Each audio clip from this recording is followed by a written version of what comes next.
we made it here on our day 6 in Italy, leaving Florence early in the morning and making our way up to Pisa, just for a short stop to see the Leaning Tower. Our tour manager decided to start the day by running a fun competition with the group, and that is to whoever takes the most creative photo with the Leaning Tower will win a prize. Obviously everyone in the group wants a prize, so we were up for the challenge. Given that we only had 45 minutes to do so, mixing in with thousands of tourists who are doing the same photo, taking the most decent photo is almost impossible. But as we always do in these kinds of scenarios, we improvise. We went ahead and found a good spot, sat my camera down on the floor on a tiny tripod, angled it just about right, stood in frame, and literally took hundreds of photos. I think the most difficult part of this competition, other than dodging crowds, was blindly putting my hand perfectly on the tower until I got it right. After smashing the shutter button several times, we eventually got to this photo, right here. The photo was good, so we met up with the other group to see their photos. They also took great photos, putting in their own twists on how they hold up the tower. But in the end, our photo did win, and we got this cute, tiny Vespa espresso cup. It was a good prize.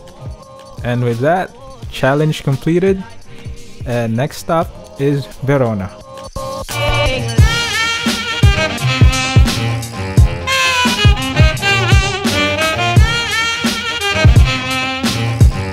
Also known as the City of Love, Verona was home to the world's most tragic romance, Romeo and Juliet. This is Casa di Giulietta, or Juliet's house. The house dates back to the 13th century, which belonged to the Capello family and was bought by the city in 1905. Sadly, Romeo and Juliet were only fictional characters, but since Juliet's surname, which was Capulet, was similar to the Capello family's, and Shakespeare set their story in Verona, they decided to name it Juliet's house. As we entered the house, we were greeted by walls covered in writing. We saw names of hundreds of lovers from all around the world. I also saw a lot of bandages for some reason, which was pretty interesting. Not really sure if it means something or not, but I guess Italians carry bandages with them all the time. Then we entered the courtyard where Juliet's bronze statue stood. The story was that when I would use the word fondle or I would use bosom. So if you fondled her bosom, then it would give you good luck. Yeah, scratch that. They would give you good luck. Now that we got our luck from Juliet, we entered the house. It cost about €5 to enter. The house was mostly filled with props from the movie Romeo and Juliet by Franco Zeffirelli in 1968.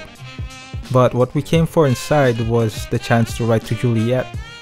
Yup, you could write to Juliet and she'll give you a reply. I'm not really sure for how long though. You could write about anything. Your love life, your travel in Italy, things you want to speak of, things you don't want to speak of, anything really. So we wrote our letter, put our address on it, and dropped it in the mail. We still haven't received a response yet by the time I upload this video, but we got a feeling that it's on the way. Next, we made our way down to the famous balcony where Juliet expressed her love for her Romeo. It's also where you can have a full view of tourists fondling her breasts. The balcony wasn't original to the house. It was only added in the 1930s to fit Shakespeare's romance. It was still a nice place to visit. I mean, after all, I did get my good luck. The rest of Verona was easy to explore. There was the arena built in the 1st century and it's still used today for operas. Venci's incredible strawberry chocolate was unforgettable. Its streets, although busy, was still easy to get around to. And then we ended our day with a sunset at Castel Vecchio.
What's this?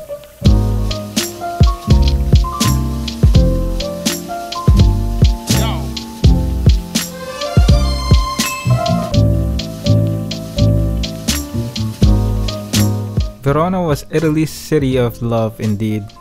Love for romance, for food, and Juliet's booty.